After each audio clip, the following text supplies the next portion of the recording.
Polatuzumab vedotin is an antibody-drug conjugate targeting the protein CD79B, which is ubiquitously expressed across the surface of B-cell malignancies, including DLBCL.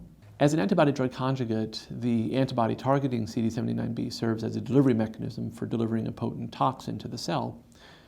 With polatuzumab vedotin, the toxin is MMAE, which is the same toxin that is delivered in brentuximab vedotin, the anti-CD30 antibody-drug conjugate that's FDA approved in the treatment of classical Hodgkin lymphoma as well as certain forms of T-cell lymphoma. The rationale for using BR as the backbone for the addition of polatuzumab vedotin was one more of consideration of non-cross-resistant toxicities rather than any anticipation of synergy per se. Because MMAE is the payload being delivered by polatuzumab vedotin, we know that this agent has certain toxicities, including a risk of neuropathy and myelosuppression. So combining this with a program that was not in and of itself overly myelosuppressive and didn't offer the risk of stacked neurotoxicity made sense to us as clinical investigators. BR is such a regimen, and knowing that it is already frequently used in the treatment of relapsed diffuse large B-cell lymphoma made a very rational partner for trying to answer this question. The practical implications for the findings of an improved overall survival with polatuzumab combined with BR versus BR alone is that we have a new standard of care chemoimmunotherapy option for third-line plus patients with relapsed-refractory diffuse large B-cell lymphoma. We understand that there's now two therapeutic approaches that are FDA approved. We have Pola-BR and we have CAR T-cell therapy.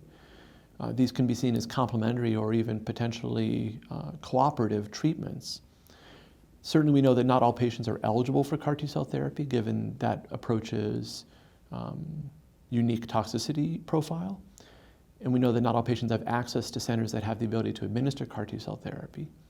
For those that do have access to CAR T-cell therapy, many patients with relapsed refractory large cell lymphoma in such a setting have aggressive and progressing disease and require bridging therapy, treatment that can stabilize or control, potentially reduce their burden of disease while awaiting cellular manufacture.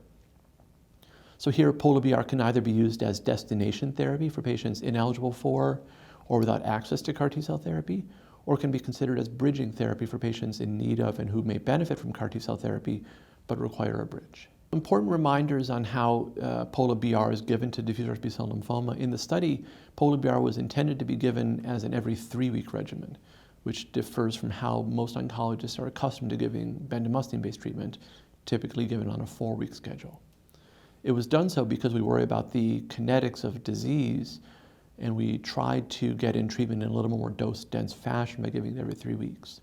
Some patients, but certainly not all, were able to tolerate a 3-weekly schedule. For patients who were having delayed count recovery or toxicity, we certainly were comfortable and would be comfortable backing off to a Q4 schedule. Sometimes count recovery can be poor despite giving every 4 weeks, and one can consider dose modification of the bendamustine, which was given at 90 per meter squared. That can be dropped to 70 or even 60 per meter squared.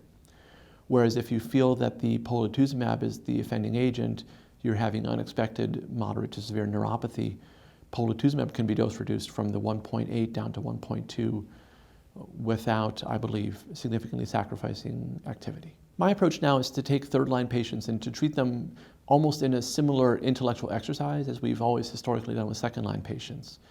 Whereas with second-line, the question is this patient transplant eligible or ineligible? With third-line, the question is CAR T-cell therapy, yes or no? For CAR T-cell therapy, no. Either ineligible for, no access to. Pola-BR is a very reasonable standard of care. For patients who are CAR T-cell, yes, then the next question becomes, do they require a bridge or not? And if they do require bridging therapy, Pola-BR is an evidence-based approach to offering such a bridge. For patients who don't need bridging therapy, proceeding directly to CAR T-cell therapy is appropriate, and one could reserve Pola-BR for CAR T-cell therapy failure.